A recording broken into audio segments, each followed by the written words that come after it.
Y'all, I'm so excited to get into this conversation. I forgot to introduce myself. Hey, y'all, I'm Jasmine.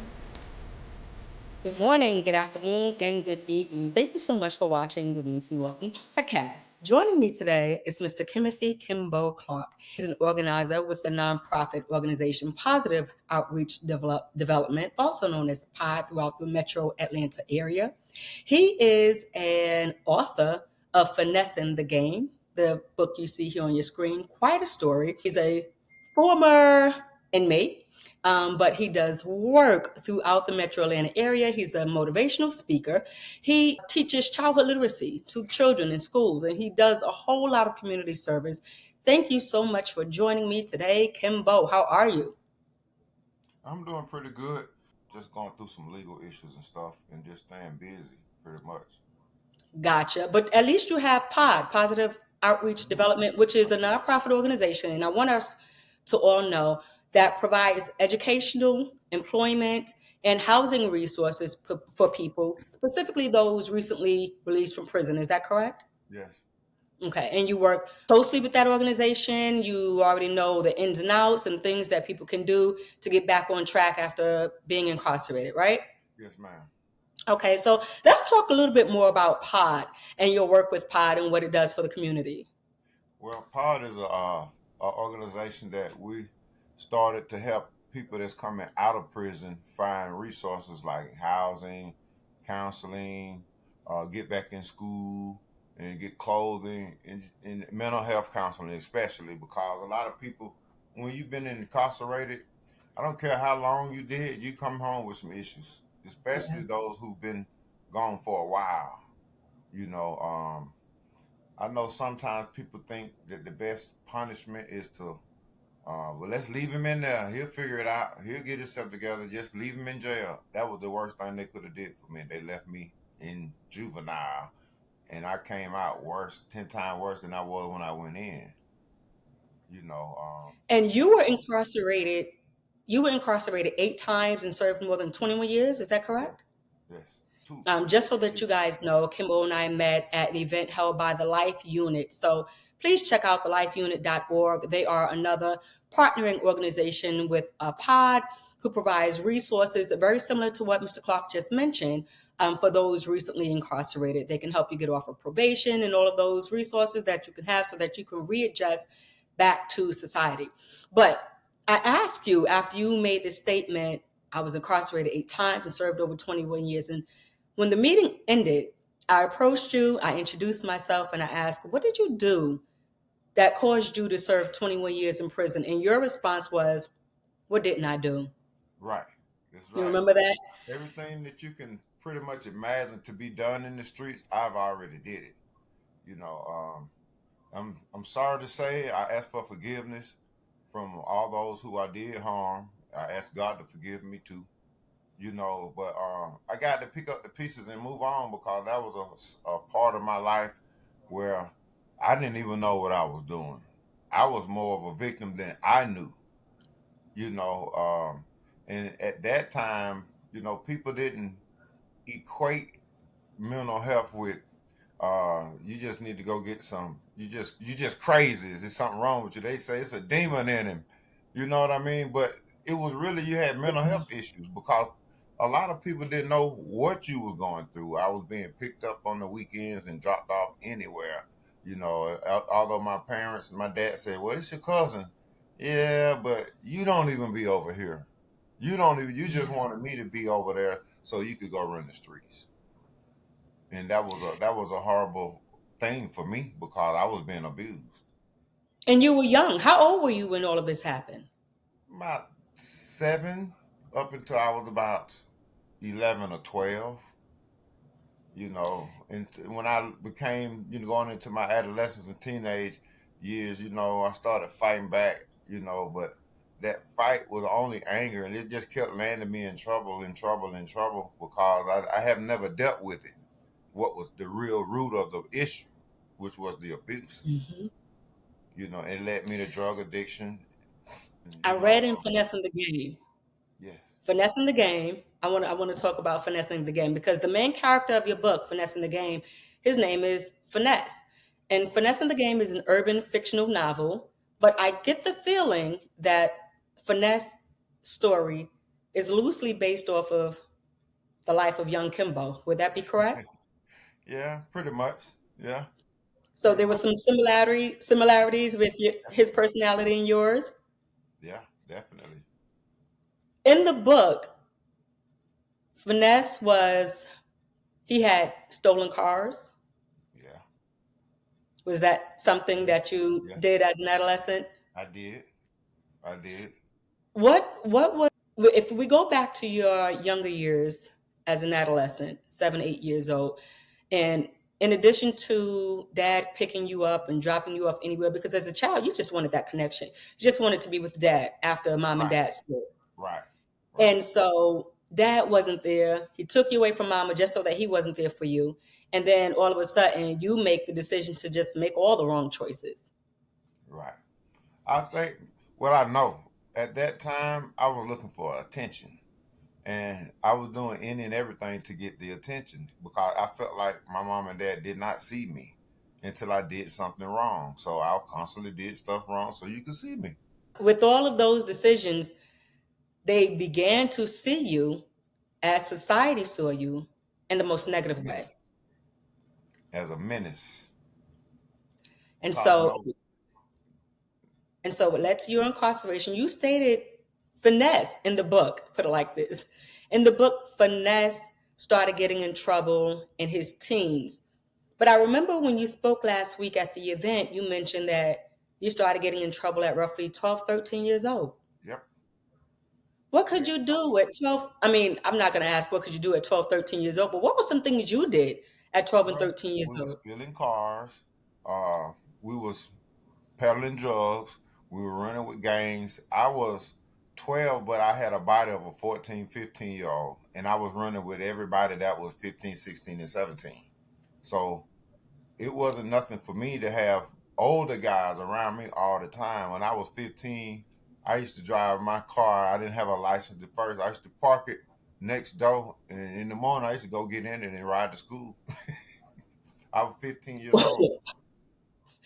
Kimball, I'm not supposed to be laughing at this, but you did this at 15 years old with no license. You would park it next door, dr- drive yourself to school Yep, without a driver's license. yep. And And I had a friend that lived down the street from the school that let me park in their driveway. So so you end up incarcerated. And all of this leads to your work with Pod, but you end up incarcerated. Do you recall the first time you were incarcerated, the longest time you served? I do, I do. But it was the shortest time I served that had the greatest impact, and that was uh, the time before the last time I went to prison. I stayed out 8 days, and I had to go back after 14 months incarcerated. I had to go back and do another year because they said that they had a warrant on me from 3 years ago that they never took care of while I was incarcerated. Mind you, while I was incarcerated, I was writing the DA and the judge trying to get those charges dealt with. They told me they weren't there no more. So when I get out, they waited on me to come home, and they came and got me. So I had to go back and do a whole nother year. So with that, I just felt like I didn't have anything. I didn't have anybody. I didn't have nobody that believed in me. Um, I felt like, what could I do to make myself feel like I have gotten something back from these people they've been abusing me too. Because every time I got out of prison, you just let me out of prison. You never send me to a counselor. You never give me any kind of programs to help me adjust and segue back out into society. So I got out worse than I was before with the same issues. I didn't know what my issues was until I just dumped it all out on the table and felt free one day. How did you do that? How did you dump it out all on the table? Well, I had been in and out of the streets. I had met my wife. We weren't married at the time. I was in and out of the streets, still struggling, with the streets and getting my life together. But I knew that I had two kids over here and a lady that believed in me. So at that pivotal point, at that crossroad point, I was like, it sent me out into the streets. I was gone 3 days, then I'd be gone 4 days, and then nobody know where I am. I'm like, I'm struggling because I'm trying to deal with what is really going on with me. So one day I came in, I was like just tired, and I told my wife what happened to me growing up. I picked the phone up and called my mom, and I picked the phone up and I called my dad. And I told him, and I will, was a real, real, real hard thing for me to do. But after I did it, I felt like a whole 18-wheeler truck was lifted up off of me and I could breathe. And I started going to meetings. My wife started going to meetings with me. She walked with me to the meetings until I could walk by myself. And Mm. at that time, I had a book already I had been writing, and nobody believed it. She didn't even believe it either. She just saw a stack of papers, and she started transcribing the book for me, and it became what it is. She knows some of the characters in the book, and it makes it even more for it to be more personable. And I have not been in any more trouble. I think it was Brother Genesis and Christopher Life Willis who spoke last week, and they said, "Man, after I met my wife and got married, I knew I wasn't going back." And it sounds like that's similar to your story. You knew you Right, weren't going back. You had Miss Lynette Clark, who right, was, happy to support you in the way that you needed it most, and you found out that just from talking about it, you felt better.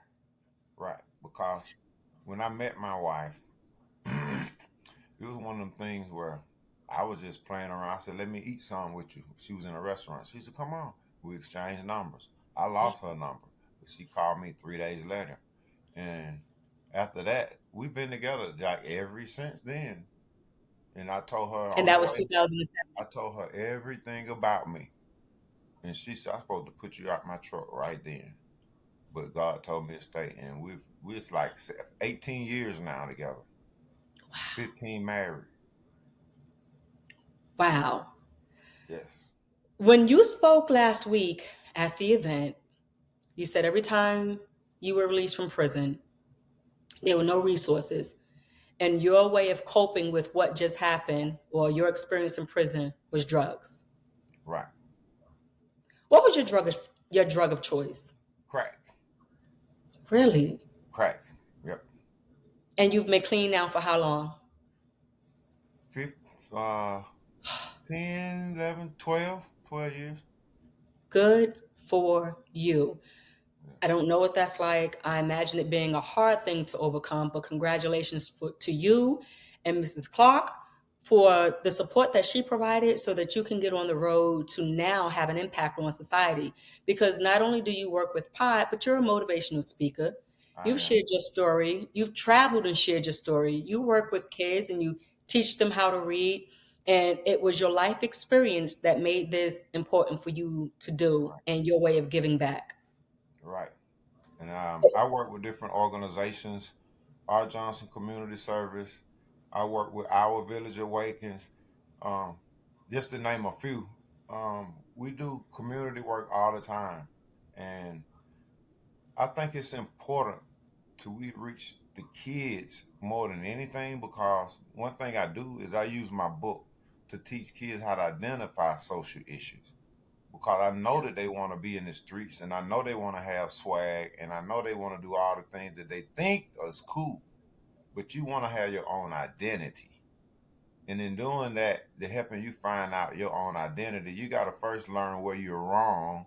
And, if I know that if I went and committed this crime, they would make me do 10 years mandatory, I probably wouldn't do it. If I knew talking about somebody that was homosexual and I understood what homosexuality was, and I probably wouldn't do it because that's being a bully. So you need to learn these things about different people so you can make them feel welcome and respected, because Yeah. you deserve the same respect you give them and vice versa. Do you find that as you share your story, that people sometimes look at you like, "Oh no, I'm gonna stay away from him"? Do you? Yeah, I get that. And you're Especially a reformed man. especially when I'm applying for some type of position, or I'm trying to get into something, and I had to share some of my innermost with people, they'd be like, "Nah, we're not looking for that." But when I go to the schools and I talk to the kids and I'm reaching them, I'm telling my story. At the end, those kids that really got these issues that I had, they come up to me when they Mm. want help because I make them feel welcome, like you're not by yourself. You can get through this, but you need somebody just like you to help you get through it because it's hard for you to tell me how to get through something that you never experienced. In Finessing the Game, and I keep referencing that book, and I just want to be clear. As I'm reading the book, my heart is like, oh my God, I'm trying to figure out what's going to happen next. So the writing is very intense. The writing is very good. And ladies and gentlemen, you got to grab this book off of Amazon, Barnes and Noble. I mean, it's really, really, really a good read. Seriously. But as I read the book, as the intensity begins, I realized Finesse had car theft, auto theft, drugs, and he was even almost charged with murder, but he was not guilty of that. Right. Was that something you faced? In a way of speaking, I didn't do it, but I knew everything that happened. So I played my part, and I just kind of got it in the book because to make it more real, you got to use real stuff. That's a fact. And people that actually read it and they know me, they kind of differentiate what's real and what's not. I just think it's so cool that you can use a very tumultuous life experience to write, even though it's not completely based off of Kimbo's life. Like I said, it's an urban fiction novel, but like I said, it appears to be some similarities. And as I read the book, even though I'm not an Atlanta native, hearing you talk about Candler Road and Cedar Grove, and I'm like, oh snap! Like I'm not familiar with these spots, but I've Right. heard of them. I So put you in the driver's seat. I literally put yes, the that's wheel in the exactly driver's seat. So right. you can That's experience what exactly the next experience. yeah, yeah. And well, Finesse, he went through uh, the neglect from his mom, his dad. Kind of like what you said about yourself. You kind of wanted to be seen. When you speak to some kids at the schools and the groups that you work with, do you find that some of the kids really feel neglected by their parents? They do. They do because uh, a lot of their parents are very young. Being that you are a young parent, you don't really have a lot of parenting yourself. So it's hard for you to be a parent when you haven't had a lot of parenting. You know, Yeah. your dad and your mom were separated when they were 16 or 17, and you've been living with grandmama and auntie and all of this stuff, and you've been through a lot of this as well as your child. Now you have a child here, and you're still not stable because you still haven't completed school. You're still trying to get a GED or go to open campus or some alternative school. It's a lot of that. When I went to speak at the school the last time, we had about 30 uh, kids that was career oriented with the ties, and we showed applaud for them. But we looked in the parenting section that had about 50 chairs over there, and there was not one parent, not one. So that's the issue we have today. They don't have any support. Now, for me to make the career program, I had to been doing exceptional in school. But now that I'm doing exceptional in school and I don't have no parent to support me, what do I do? Right. A lot of times kids drop their education and go to the streets Yep. because they feel like, what's the use? I don't have any support anyway. And that's where we come in as men, to help ease you back into the classroom, give you something fun to read. You know what I mean? I know it may not be for all the kids, but the kids that's having the most issues that can read, they love that book. They love it. When you meet kids who say, Mr. Clark, my mom isn't there, my dad isn't there, I'm just out here trying to figure it out, and they're 14, 15 years old, they're the young Kimbo, do you encourage them to have these talks with their parents? How do you do that without feeling like, I don't want to cause any separation between you and your parents, but are you in a place where you can encourage them to have healthy conversations with their parents? I do. I do that regularly because a lot of kids, especially young males, if they have a stepdad, for instance, the stepdad may feel a little like that ain't my child, and the kid picks up on that. The same with a stepmother. The kid will run to the biological more than with a stepchild if the relationship is not solid. That's a fact. So what I do, and I deal with a lot of kids like this, I teach them how to deal with their stepfather or the parent that they can't get along with. I teach them how to compromise and still feel good when you do it because nobody wants to lose a fight. Nobody wants to lose a race. So when you're compromising, you're giving something and the other person is getting something too. So you don't leave feeling like I didn't get anything. You Right. understand what I'm saying? You got to feel like I got something out of it. It might not have been all of what I want, but I got something out of it. When you had that conversation with your parents, not only did you feel like the weight was lifted off of you, but do you feel like that changed in your relationships? Uh, I kind of feel like it did in a way of I was afraid to go forward with a lot of things in the relationship because, after you experience some traumatic stuff like molestation and people feed you drugs as a child, those things don't never leave. You don't never forget about that. You don't never forget about those experiences. You Yeah. don't know how, you don't know, you have a thing in you where you feel abnormal and then you're trying to be normal. You understand what I'm saying? I do. And I know with the older generation, it's so much harder for them to sit down and have a healthy conversation because like they said, it's easier for them to call Kimbo crazy and not deal with the issue opposed to sitting in Kimbo's emotions and matching him and meeting him where he is so that you can have a healthy relationship. When I was going through my stuff, when I met my wife, when I was still in and out of the streets, and my wife was calling my parents, they was telling her to leave me. Leave me. Pack your bags and leave him out there. That's not support. No.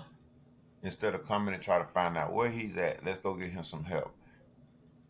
That's not support. So so not only were they not supportive, they encouraged Miss Lynette not to be supportive. And she was Yeah. probably at that time the only support you had. The only one. And I was at a crossroad point. That's why I had went back out there and I couldn't get it together, but I got it together. Do you feel like had she listened to your parents that you would have been incarcerated another time? Mm, I can't honestly answer that and say yes because when you come to a pivotal point in your life, you're not, whatever decisions you make is more for you than anybody else. What we often do as drug addicts is we look for somebody to hold on to that's reaching back out to us. And a lot of times in my situation, they kept their hand out there. They wanted to see me up and not down. When you talk to somebody and you're giving them all the negative, what you think to be solutions, all the worst advice you can give them, you're not helping them at all. You don't want to see their relationship prosper. And it don't matter who you are. It can be your mom, your dad. It don't matter. If you're not making sense and you're not conducive to me growing and going up and building the building that God got for me, then I don't need you. I appreciate What everything did you did you for me. But I don't need that in my life. The negative energy, it don't matter who it's coming from. That's right. I agree. What did you find, if you can answer this question, what did you find that the your drug use provided that your family couldn't? Well, I didn't have to think about what was going on. I was in a zone. Um,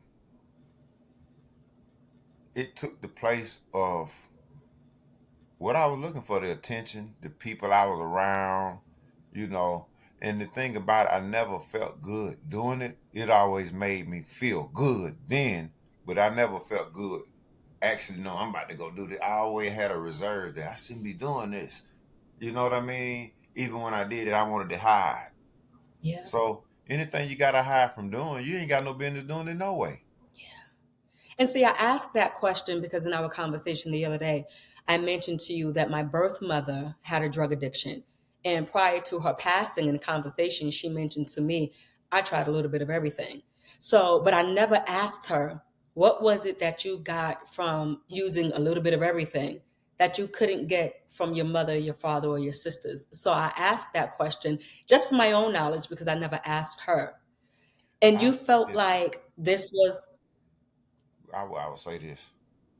Like I say, drug of choice was crack. To me, having large amounts of money and sex is the best feeling you could have. Crack took the place of that because you couldn't have no sex and your ass was never gonna have any money. Kimbo. I'm so glad this is not made for kids.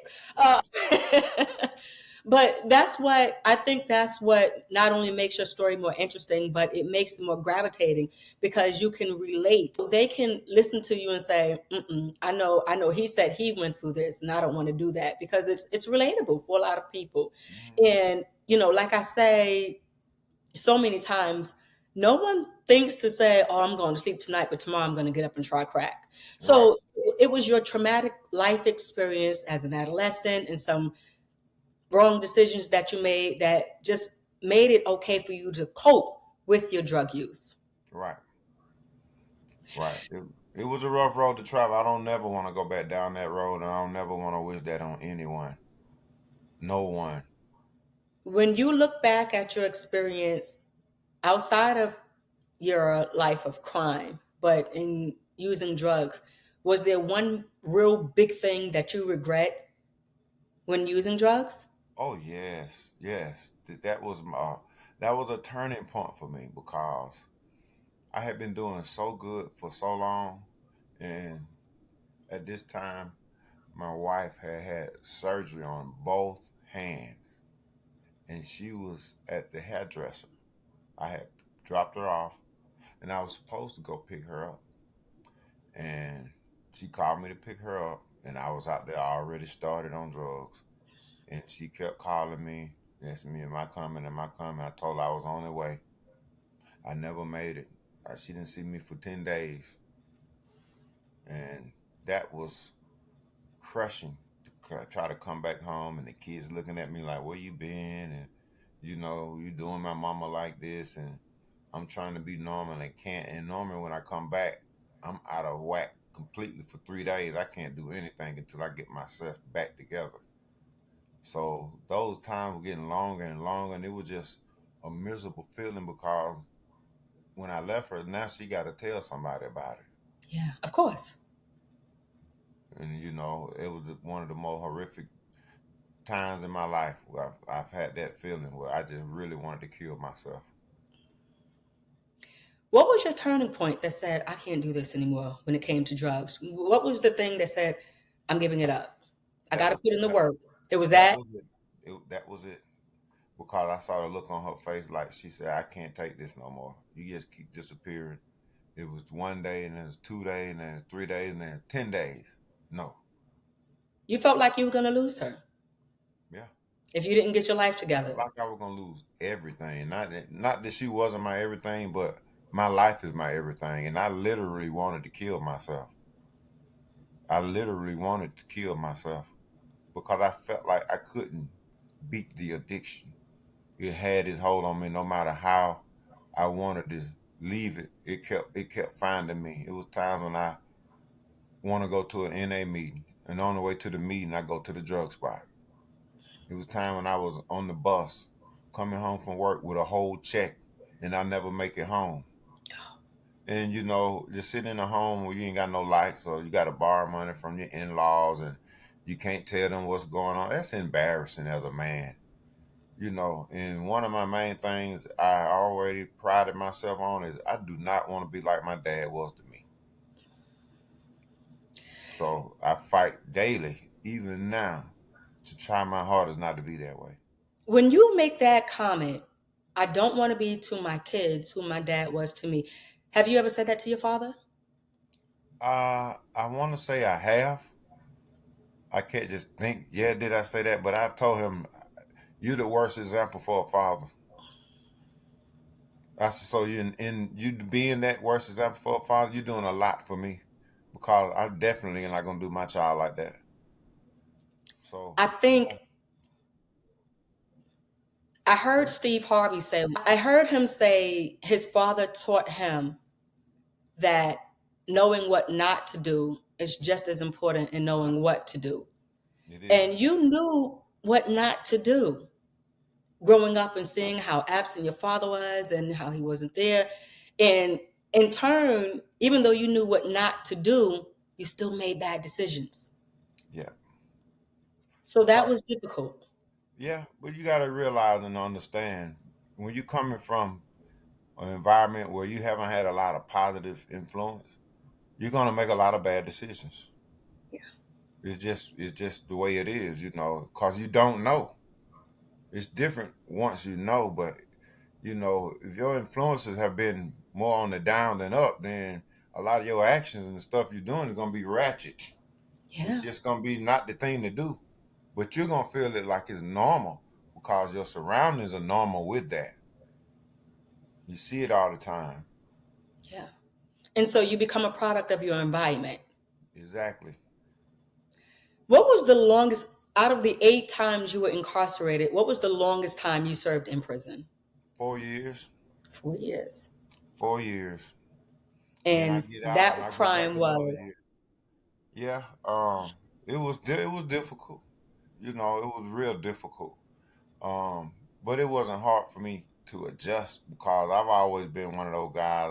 Always been big.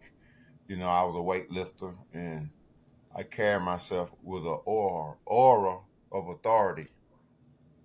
So I've never been a bully, but I don't let you bully other people. I right. step in before you do that, Was that, especially especially if they're not doing anything wrong to you and you just being a bully. I'll be that guy to step in and let you bully me. it's funny because there's a part in Finesse in the Game where Finesse had to step in for someone. And so as I'm listening to you, I that's the know that's reason why I say I feel like this book is the life of Kimbo Clark. true.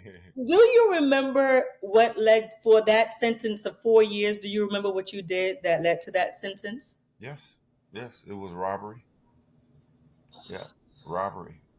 Out there on drugs and looking for something to do to get some money, and out there just in the streets, when you're running with gangs and people that's just not of the best people, then things gonna happen, and that's what happened. So you were young, and in Yeah, your mind, I got to get it any way that I can. So I'm going to go ahead and do this, and I'm going to get that money to go ahead and fix my fit. right. And It was you did always that, easier to do it with a gun because people are afraid of guns. of But course. but the thing is, when you do things with a gun, things can go wrong really, really fast. A lot of times, people don't anticipate a death or an assault. You know what I'm saying? But when you're dealing with a gun, man, anything can go because you don't never know the other person got a gun or not, too. And Were yes, you ever, I've been shot 3 times. you were shot 3 times. Was that during an encounter where you were threatening the life of someone else, or when you were in the Yeah, exchange? pretty Yeah. much. I was just out there not doing what I supposed to been doing, and I was in a situation where hey, they were scared. Did you ever feel tempted to pull the trigger? Um, no, So it was just a scare tactic. well, I've never been tempted. You know, when I went in, I was for real about what I was gonna do. You know, it missed some times. It didn't work out so good.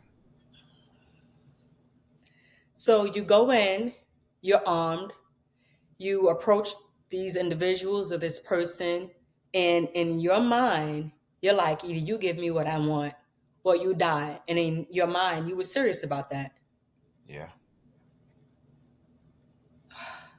Wow. I'm so glad you survived. I'm so glad you never had to go to that extreme. Do you, when you look back outside of robbery, would you say that was like the worst crime that could have led to one of your incarcerations? No. There was something worse. Yes. What was that? I'd rather not talk about that. Okay, no problem. But you absolutely knew how to get what you wanted. And when you did that, you said, "Give me what I want." You got what you wanted and you were on your way so that you can go get high. Right. Stay on a whole year, get high spree, just robbing people and living in hotels and getting high and just traveling and spending money and just in and out of clubs and just all day, every day, from hotel to hotel for months and years, not thinking about nothing but what you're doing. That's not a peaceful life. Did you ever get, because I don't know, and I mean, I've seen, being a New York native and even living here in Atlanta, I've seen how people are completely out of their minds from their use of drugs. And Yes. do you look back and realize now in sobriety, I was really out of my mind? Yes. I look at some of the stuff I did when I was using, and I knew I was out of my mind.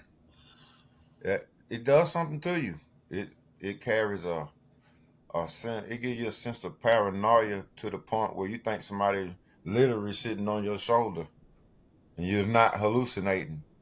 So to kind of go through that, it's something really got to be wrong with you to enjoy that kind of thing. You know what I mean? And that's what the drug does. Yeah. It creates some type of euphoria out of this world. And I've always said, if I could do a drug and live with it, it would be crack. But you can't do that and be normal. So, and it's not a normal thing, you know. I feel sorry for the people today because crack ain't got nothing on the pills that they doing now. You're absolutely right. And that was going to be my next question. Like when you drive through downtown Atlanta and other parts that, where the crime is high and you see people who are obviously addicted to drugs, what goes through your mind when you see these addicts out there? Well, the first thing go through my mind is you don't have to be out there. But the second thing is, why don't you want help? Because it's not going to help yourself, and you can't tell help how to help you. You know, in order for you to fix what's wrong with you will go to the doctor. But you got to first understand that you need one. Until you understand that, you're going to stay sick. And that's what addiction is, a sickness. Yeah.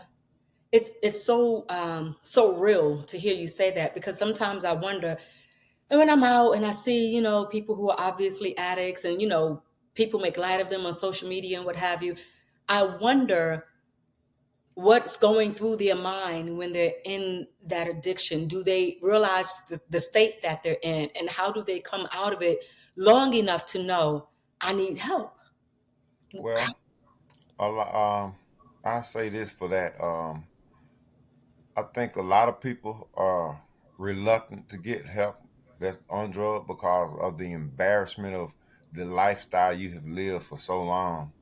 You know, it's sometimes they feel like it's better for me to just stay right here since that's how y'all see me anyway. And you've been seeing me like this for 20 plus years, you know. So I don't, I'm buying into the. I heard a guy tell me he could live in prison forever. He said, I ain't gonna worry about nothing to eat. I ain't got to pay no bills and I ain't worried about no woman. That's what he told me. So when you get to these type of things, this is why it's important to deal with mental health Yeah. because people have situations where they don't think it's mental, and it is. I still have a lot of issues and problems from being incarcerated because I didn't know I had it until I listened to Chris repeat it and tell me some of the stuff that he still do. Then I said, well, I have some real issues then because I do the same thing all the time. You know, You know what I find interesting when you what I find interesting when you use the 20-year mark as one's drug addiction. I was talking to one of my girlfriends earlier today, and we were talking about my biological mother. And I was born in 1978. At that time, she had already been on drugs for at least 2 years. So she started at least in 1976, and she didn't get clean until 1996, which was the year I graduated high school. So she was on drugs for a minimum of 20 years. What I find odd about that, Kimbo, and this is why I'm so glad to have this conversation with you. What I find odd about that is the fact that in sobriety, when I met her, she was, in fact, a very intelligent woman, extremely intelligent, very street savvy. Of course, she was a Brooklyn native, very street savvy. She, when she shared stories with me, she did not mind fighting. She specifically liked to fight men. She said because she could beat them up. So, but I just find it odd because knowing how intelligent she was as a senior, it made me wonder, like, well, I'm sure she was an amazing student, but at some course in her life, at some point in her life, drugs was her way of coping with something she had dealt with. And whatever that is, I'll never know. She took a lot to her grave. But, having this conversation really makes me wonder, what was it that she really went through that led to a life of being on drugs for more than 20 years? That's I still ask that question about a lot of people, especially people that I see just on the street people, because you don't never know their story. And a lot of times we be prejudgmental and we look at them and be like, ugh. But you don't never know their story though. right. You never know their story. Let me share this with you. A pastor dressed up like a bomb went and sat on the street and he was asking for money. And people was talking to him and downing him and, you know, saying how bad he looked. He went to church that Sunday in that same outfit and he shared that same story with his parishioners. And he said, when you look down on people like that, God gonna look down on you because you didn't know what he was going through. Nobody knew he was their pastor, but it showed them how people treat you, and how unfair and unjust it is. Now, I don't give everybody I see on the streets money, Right. but if my heart is moved to help you, then I help you because a lot of people are out there because they really did some horrible things to people and they just didn't care and they were bad people. And now that whatever they went through is caught up with them, they're dealing with it. And if you step in and you thinking you helping, you can be stepping in God's way too, because He got them there for a reason. That's true. I've always been the kind of guy that I love to love people, and I don't like to see people taken advantage of. So I don't no matter who you are, what color you are, I just don't like that. That's Yep. the sensitive part of me, I guess. I think you have a heart. I think you are able to relate to people because of your life struggles. And I think a lot of times, what I like to think is that your walk and your experience has allowed you to be helpful to others. So it's not a place where you can judge people. Even though that's not my experience, it's not my place to judge. But I just wonder. That's my thing. I'm always curious to know, what was your childhood like? What were your earlier years like that would lead you to the choices that you made later on? And so hearing your story allows people to connect with you and show that empathy, because at the end of the day, children just want to be seen and loved. And you yearn for that as an adolescent. And when you didn't get it the way that you should have gotten it, you chose to get it another way. Right. That's exactly what I did. And a lot of kids do the same thing because you ask them, why did you do that? They can't even tell you. Right. Right. They And say, I don't know. They looking for attention. and then it's hard for them to articulate that. It's hard for a child to just say, "Well, I just wanted you to notice me, and I just wanted you to see me, and I just wanted you to." They like you said, they just get quiet. I don't know, when in fact they just wanted that. So you meet with these students and these people as they come through pod and as they are recently released from prison. You are there to help provide the resources for mental health, housing, employment resources, and all of that, so that they don't think to cope with whatever it is their coping mechanism is or whatever. You are saying, hey, Before you make this bad decision and end up incarcerated again, why don't we do this? And so, do you find that your work is in fact impactful? Because from what I hear, it certainly is. Yes, very impactful. Very, very, very impactful. Because you got to think about this. If you're coming home from prison, what you're used to is not what you're going to get. What you're used to is coming home and everybody throwing you a party because you're home. And now you're back to drinking, you're back to smoking, you're back to popping pills, you're back to doing drugs, and you're looking for a lady. You know, all of those things are what you were doing before. But when you come home, most people, if they come home and they see that they have a chance to take, they'll take that chance before they start doing other stuff because you want to be successful. Now, if you come out of prison and you just go back to doing that, then that's what you was waiting on anyway to get out for. But you know, we want to curve that. So when you come home, we ask you what you need to succeed. These are the things you need to succeed. We leave you without any excuse. The things that you say you need, we're gonna provide for you. So what is your excuse? Right. The gentleman who said, I can live in prison forever, that wasn't your song. You said no. No, no. I like to be out here with the money and the honey. Right. And you found that life in society was much better than life incarcerated. Of course. I mean, it's I've always been I come from a well off family. And we've always ate pretty much what we want. To be in prison and look at a Longhorn commercial, as much as I like steak, no, I can't You do couldn't it get in that here. behind bars. No, no. Fried chicken, real fried chicken. No, oxtails. I love to eat. You can't eat that in there. Now, No, no. so Kimbo, before I let you go, because in the book, Finesse liked to eat chicken feet. Yes, I Kimbo, love it. you like chicken feet? Yes,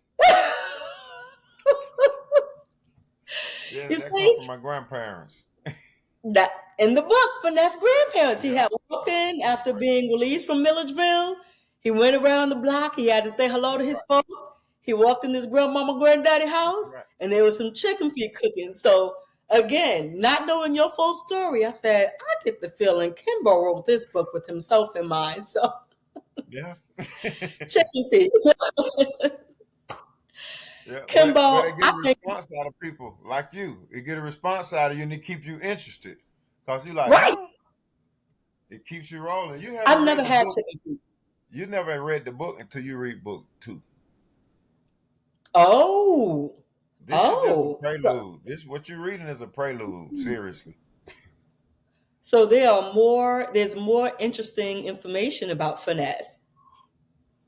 Yes.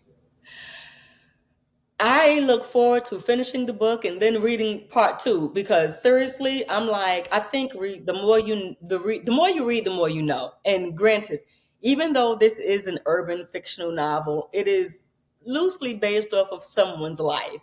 I don't know who, it could be someone who's still out there, but I do find it interesting and I hope that people pick this book up. Y'all have to read it. Seriously.